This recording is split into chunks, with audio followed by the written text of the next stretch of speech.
And good evening, everybody. Steve Schmidt with the warning, and we're waiting for some House votes to conclude, and then we'll have Congressman Jason Crow, one of the very finest members of the United States Congress, a fighting Democrat, a Ranger officer serving with the 75th Ranger Regiment, a veteran of the Afghanistan and Iraq wars, a person who enlisted in the Army as a private, served in combat as a captain, an attorney, a congressman, and I think a person that when you look into the future of the Democratic Party, when you consider the magnitude of the crisis the country is in today and how we get out of it, Congressman Crow is one of the people that's going to be an important national leader in the years ahead.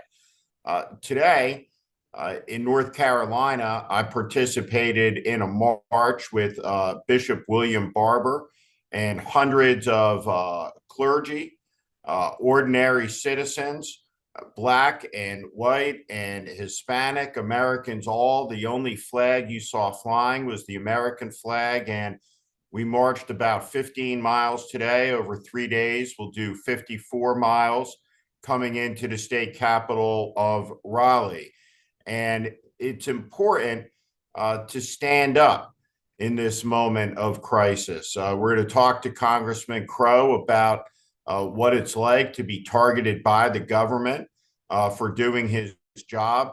Fox News wino, Jeanine Pirro, tried to prosecute Mark Kelly, Alyssa Slotkin, Congressman Crow, three other members of Congress because they dared to advise American troops of red letter American law, which is that you must not obey illegal orders. There's great outrage about that by members of the Trump administration, but I would advise them perhaps to go back and to reread or listen to the opening statement made by Justice Robert Jackson at the Nuremberg trials, where he talked about the crimes committed by the Nazis.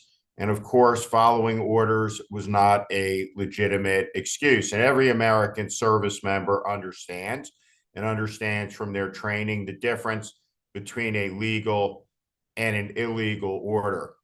I would say that one of the most extraordinary things that I have ever seen in a 30-year political career was the performance of Pam Bondi before the House Judiciary Committee today.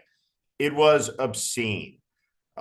She is as unprofessional, as completely unhinged, crazy as any person I have ever seen behave in front of a congressional committee. There were truly no words for it. It was a national embarrassment.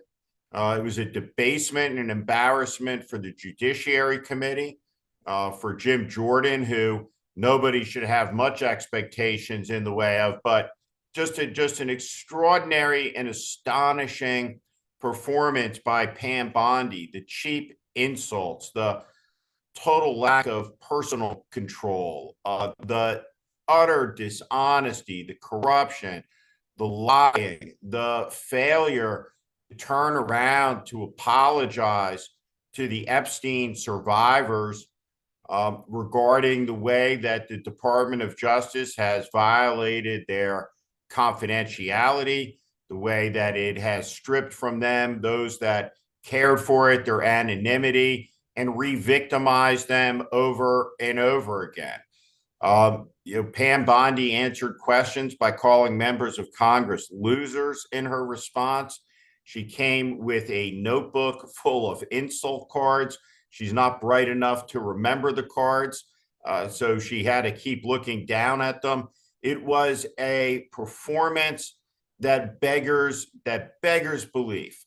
Pam Bondi, every Democrat ought to run in this election in November explicitly committing to impeach Howard Lutnick, to impeach Kristi Noem, to impeach Pam Bondi. And after Pam Bondi's impeached, Pam Bondi should be disbarred. What people saw today was a travesty of legal ethics, a travesty of decorum, a disintegration of the functioning of the republic, the relationship between the branches of government. There is no democratic society, not a parliamentarian in the world who didn't look at that today and simply say, "Oh my God, it was an astonishing performance." I think it's important to comprehend what's going on, and I'll be honest, I have some difficulty still wrapping my head around it. There's a person on Substack who began a post by saying that they're a person that really relies on visual elements to help understand things. And what they did is they printed Donald Trump's name 38,000 times in 9-point type just to see what that would look like. And what it produced was a scroll that was more than 30 feet long. Now, we discover that in the unredacted files, Donald Trump's name appears not 38,000 times, not 138,000 times, not 238,000 times, not 338,000 times, not 438,000 times or 538,000. Not 638,000 or 738,000 or 838,000, not even 938,000 times.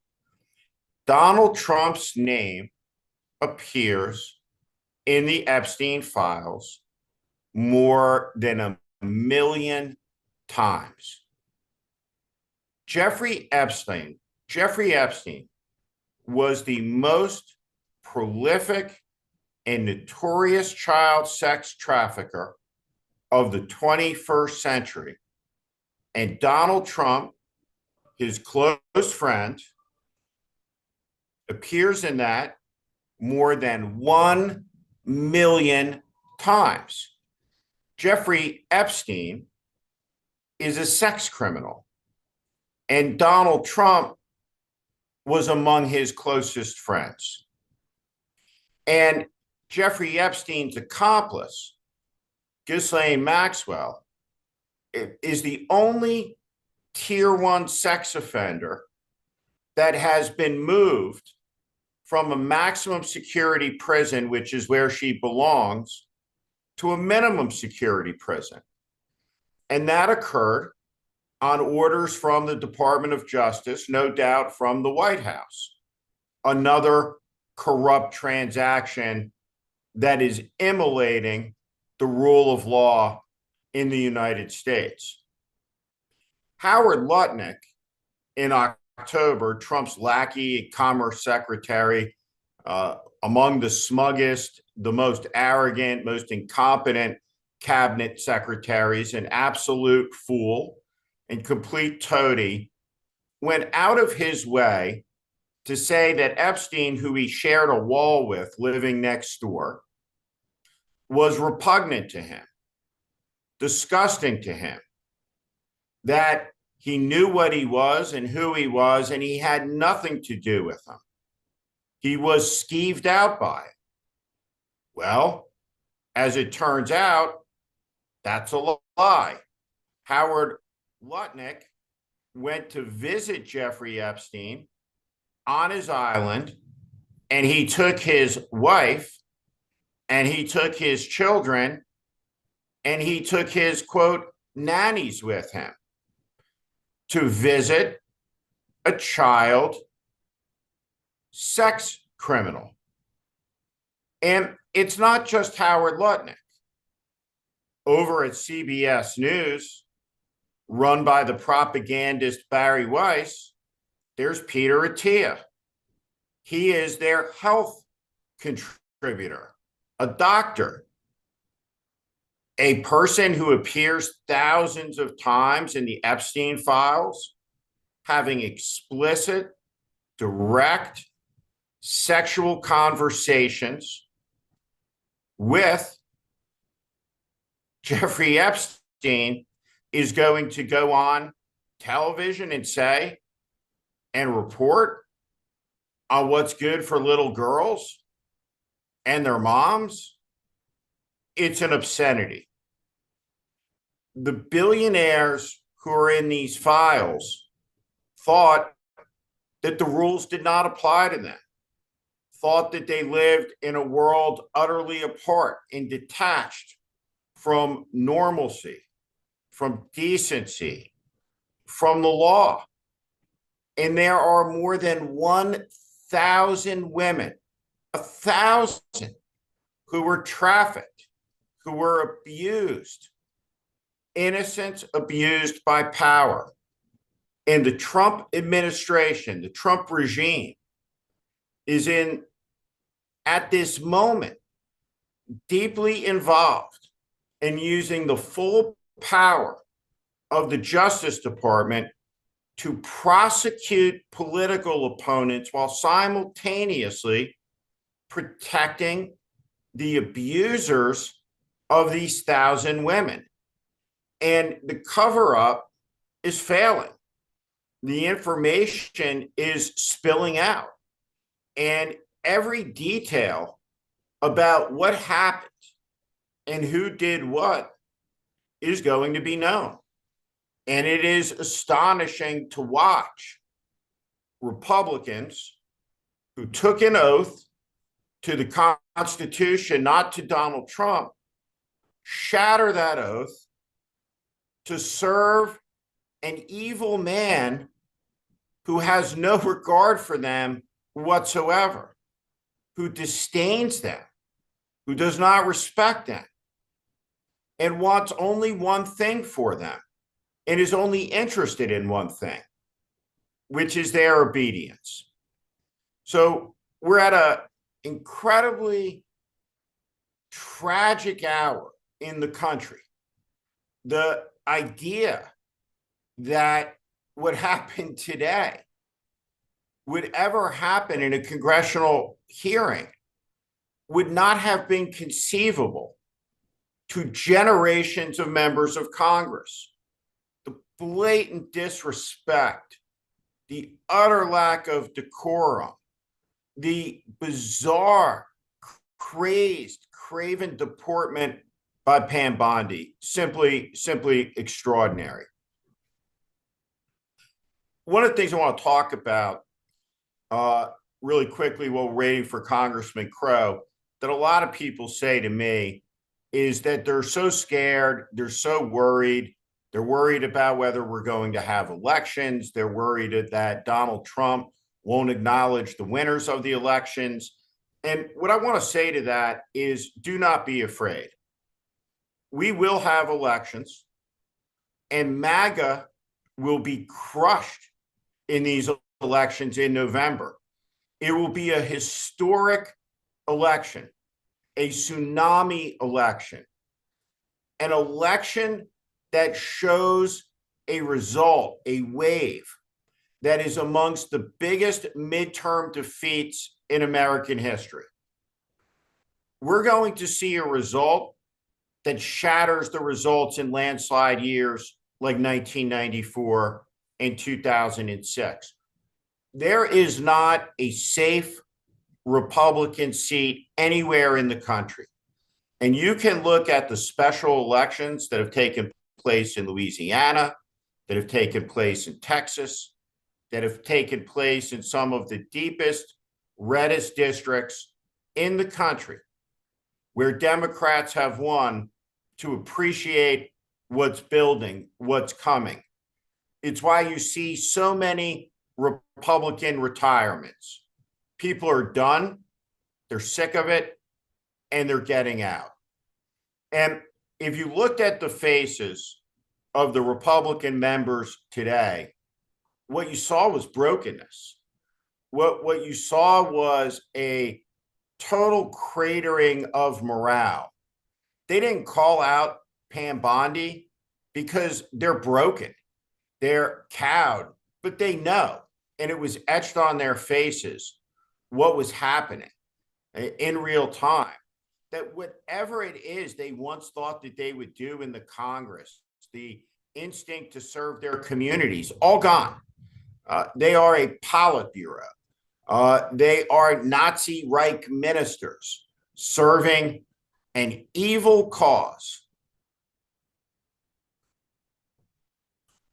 And they are embarrassed by it. And it was etched all over their faces. There's going to be a Democratic majority in the House of Representatives. There's going to be a Democratic majority in the United States Senate. And there's going to be Democratic majorities in state legislatures all over the country. And when Democrats have power to issue subpoenas, powers to investigate, we all have to do everything we can to communicate to that Democratic leadership that we have an expectation that the maximum abuses of power are met with the full and maximum use of legitimate lawful power to make sure, A, every fact of every abuse, of every crime becomes known. That ICE agents who murdered American citizens, who abused American citizens, who beat American citizens, who pulled guns on American citizens, who kicked in the doors of American citizens, who mistreated children while wearing American flags on their shoulders, that every one of them will be brought to justice. There are so many issues that need to be dealt with. One of the first is the destruction of the monstrous Trump ballroom. And that's important because it's an easy thing to do. And if you can't do the easy things, it will be impossible to do the hard things. And the hard things will be to break up the big tech companies, to take on their legal immunities, to rewrite the American tax code, to break the American oligarchy. Fundamental reform that culminates in 2029 when institutions will have to be taken down to their studs and fully rebuilt, like the Department of Justice. The Department of Homeland Security, as it turns out, is a mistake as great as George W. Bush's decision to invade Iraq. The Department of Homeland Security has become a threat to the security of the American people. And the Department of Homeland Security needs to be broken up. It needs to be dissolved. The Coast Guard can go back to the Department of Defense. And by the way, there is no Department of War. There is only a Department of Defense under American law. And there he is, Congressman Jason Crow. How are you, sir? Steve, I am well. I am not in prison, so I'm ready to keep going and defending our democracy. Did you get a chance to look ahead at the prison menu to have an appreciation of what your first meal might have been in the pokey? I did not. I'm so confident about the corruption and the vast overreach of Donald Trump. I am not concerned about that. What I'm concerned about is the administration trying to send a message, use this to send a message to other Americans, and that Americans thinking that this means they shouldn't dissent and speak up and mobilize and organize. So I'm pretty confident that is not going to be the takeaway for Americans. So some of the people watching may recall Ronald Reagan's very famous speech in 1984 at Pointe du Hoc, where he talked about the Second Rangers under the command of Colonel Rudder. Colonel Rudder, who led that mission, goes on to be a Texas agricultural commissioner. He was a Democrat. He desegregated Texas A&M. He admitted women into Texas A&M. But the Ranger motto is Rangers lead the way, and you have been leading the way at the front in the Congress against this administration and are one of the bright lights in the Democratic Party. So it's not surprising to me to see you targeted, but what you were targeted for was an ad where you reminded American military personnel about the necessity of them following legal orders and disobeying illegal orders. Yep. In essence, what you were saying is you can't murder somebody. And every American service member, and I think everyone in the Trump administration ought to read Robert Jackson, Justice Jackson's opening statement at the Nuremberg trials, because it makes clear that what you all said was consistent with red letter American law. Why do you think Donald Trump and the people around him so lost their minds about that ad that was done by you six Democrats, Mark Kelly, yourself, Alyssa Slotkin, a couple of your other House colleagues that are all veterans of the intelligence services and the armed forces? Well, Steve, you hit on a couple of important points. One is how wildly uncontroversial this video was. Right? This is military 101. This is basic stuff that you learn about in boot camp, that every commander teaches her or his soldiers or sailors or airmen.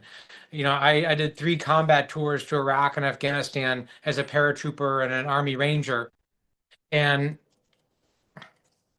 oh, can you still hear me? Yep, I got you. Yep. How wildly uncontroversial all of this is. I mean, this is a basic part of military life. Follow the law, follow the Constitution, obey your oath. So that's the first important piece. The second really important piece here is that this is literally what Congress exists to do. Right? People were like, this is our freedom of speech. This is our right. This is more than our right. This is our duty. Congress exists to actually make sure that our military, that the executive branch, that the presidency follows the law, that they respect Americans, that we keep Americans safe, and that we're stewards of taxpayer dollars. This is our job. So both of those things together just show that what Donald Trump believes to be the cardinal sin, his definition of sedition and conspiracy, is people not following his every command. He wants total obedience to him, not to the country, not to the Constitution. And if anybody challenges that, that is the cardinal sin in Trump world. But guess what? I don't give a damn what Donald Trump thinks and what his definition of obedience and sedition or treason is. I have an oath. I know very clearly what that oath requires me to do, and I'm never going to back down from making sure that I abide by it. Did you guys know that you were before a grand jury, that they were trying to indict you before a grand jury, or did you discover that after it came out that the grand jury refused to return the bill? We heard about it with everybody else. We saw the news release and heard about it yesterday evening. Were you surprised that they had taken it that far, that Jeanine Pirro went in looking for an indictment on 6 members of Congress for this? I can't say that I was surprised because, we've seen the extent to which this administration is willing to do to attack political opponents, to suppress dissent, to avoid accountability, to cover things up. I mean, listen, we're a year into one of the greatest cover-ups in American history on the largest sex abuse scandal, right, in American history. They're willing to do anything, right? Look at Pam Bondi, look at Pete Hegseth. How can we say that we would be surprised by their willingness to weaponize the federal government against Americans? Were you able to watch any of her performance today before the Judiciary Committee? Did you see any of it, or have you seen any of the clips of it? I did. Yep. What's your reaction to that? I honest to God, I've been around politics for 30 years. Worked on the Hill as a senior staffer at the Commerce Committee, served in a White House. I watched that and I just said, holy shit, I can't believe this is happening. What is the reaction to her disrespect, her lack of emotional comportment, her Mhm. unhinged behavior by your Democratic colleagues? Well, I had a couple of thoughts, Steve. The first is how important the Justice Department is to Americans and our national security and our safety, and how grossly incompetent and clownish this person is, right? I mean, the Justice Department um, investigates and prosecutes violent crime. They keep us safe against terrorism. They go after cyber criminals. They go after elder fraud that prey on our senior citizens. They go after, all of these things that we need in everyday life to make our economy function, to protect ourselves. And we have a clown at the head of it, A. And B is they've taken U.S. taxpayer dollars and they've taken the focus of this department and they've turned it into a tool to silence dissent and to go after political opponents, to the jeopardy of all those other things I just listed, right? Because these are always trade-offs in government. You know this, right? Every time we do one thing, we can't do something else. And they're so focused on cover-ups. They're so focused on their build-out of ICE and their mass deportation efforts. And they're so focused on weaponizing this against political opponents. Think about all the things that aren't being done that are important for Americans. So that's number one. Number two, what Pam Bondi is going to be known for in history is somebody who was a part of this great cover-up and the Epstein files, and also somebody who just perpetuated the weaponization of the DOJ, again, at the detriment of Americans. That's pretty clear. Do you think that it's important that imagining a very sizable Democratic majority in the House, I also think a Democratic Senate in November is what my prediction is, but that Howard Lutnick, Pam Bondi, Kristi Noem, Jeanine Pirro at a minimum impeached? I think that's possible, right? Impeachment is one tool of many. And I know a lot about impeachment actually, because I was an impeachment prosecutor in the first impeachment trial of Donald Trump. I took the case. I tried it in front of the US Senate in my first term in Congress. So I know how it works. I'm not holding my breath that, absent a Democratic majority, that there's any Republican. I mean, sure as hell, Jim Jordan isn't going to support an impeachment proceeding in the Judiciary Committee. But if we are in the majority, we certainly have to use that potentially as a tool, right? There's many tools. There's oversight, there's accountability, there's hearings, there's the power of the purse, there's impeachment. And we're going to need all of those tools to pursue accountability, because it's really important that these folks in the administration who are operating with impunity, who believe that they can do whatever they want because they've been given a blank check by Donald Trump. It's really important that those folks understand that they won't be able to hide from accountability forever, right? That eventually the truth will come out and they will be judged by that. And if they are violating the law, if they are abusing people, if they've turned their back on the Constitution and their oath, that eventually they will be held accountable. Behind you, for people watching, is your Ranger tab, the 75th Ranger Regiment patch, your airborne wings, your combat infantryman's badge. You're a veteran of the Iraq War, of the Afghanistan War. You enlisted in the Army as a private in the National Guard to help pay through college. You were commissioned. You led men in combat as a captain, as a company commander. There's a second aircraft carrier being deployed to the vicinity of Iran in the Arabian Sea.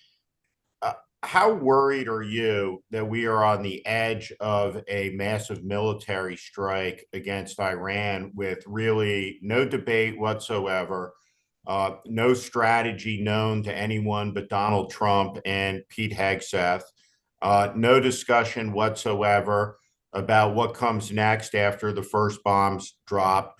And what likelihood do you think that 2 weeks from now that Epstein's off the front pages and war with Iran is the leading chyron on all the cable news Trump shows? Well, I'm deeply troubled by the prospect of Donald Trump using our military or engaging in conflict to try to distract us or to coalesce power, right? I mean, the man will do that. And if you don't think he will, then you're fooling yourselves. And this is one of the reasons. I mean, the fact that I did 3 combat tours in Iraq and Afghanistan, at least one of those was to enrich oil executives in the private industry, right? And we spent 20 years at war, um, trillions of dollars, thousands of American lives lost, tens of thousands wounded, our credibility throughout the world damaged. And for what, right? By most definitions, we can't say that those conflicts ended well.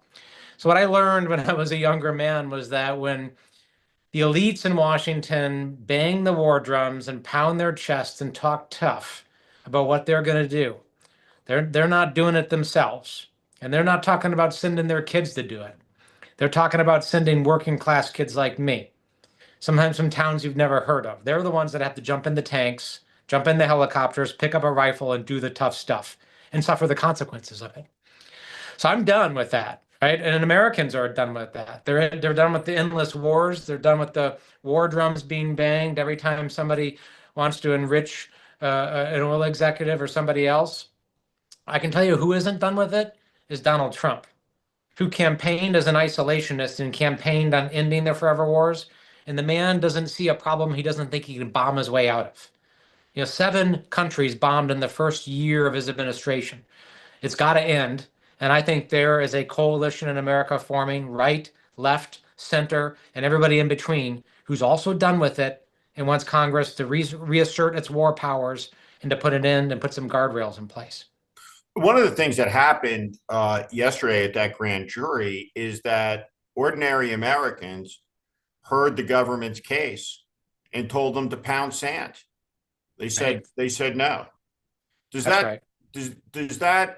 does that make you more optimistic about the mood of the country, that as Trump's numbers collapse and fall apart? How did, when you got word that the grand jury said no, and grand juries famously will indict a ham sandwich, as Yeah. the saying goes. Well, they won't indict somebody who threw a ham sandwich. That much we know. Right. But, That much we know. What was your reaction to that the grand jury said no? well, it just reaffirmed for me some of the guardrails of our system that are holding. Right. Our founders, the framers of the Constitution, put grand juries in place for precisely this reason, because they knew that people would abuse process and you'd have people that would try to weaponize the system against their opponents. And they put regular people in the position of being able to stop it. And that's exactly what happened yesterday. And it's happening around the country, by the way, because numerous grand juries are pushing back.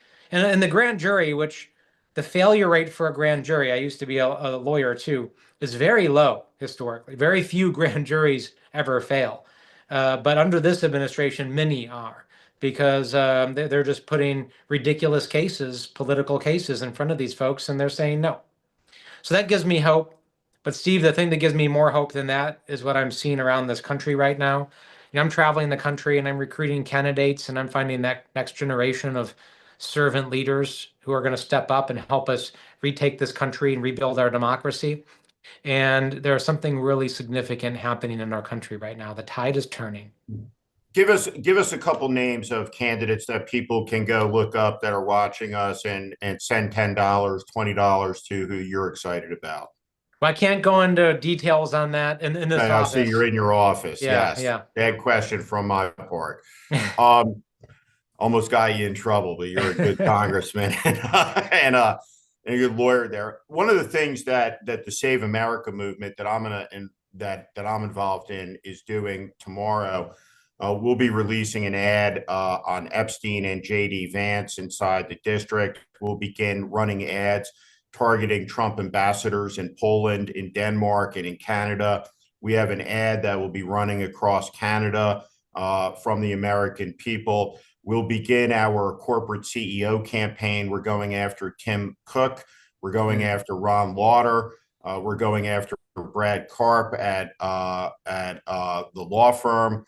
And we are going to be in the fight. And one thing that we're going to do in the weeks ahead is we're going to geofence the courthouses where these grand juries convene, with messages that the Justice Department is corrupt, they cannot be trusted, and when they come to a jury with political evidence, return and note bill, using you all as the example of that. I know that a lot of people out across the country deeply admire you, are cheering for you and your colleagues. And I know just from being out there and traveling the country, there's so much energy and happiness for the fighting Democrats like yourself, who are fierce about their oaths, who will not kneel down, will not back down, and will keep fighting for our way of life. So I just have enormous gratitude. You're one of the very best members of the United States Congress, and I think a lot of people, when they look at you, say,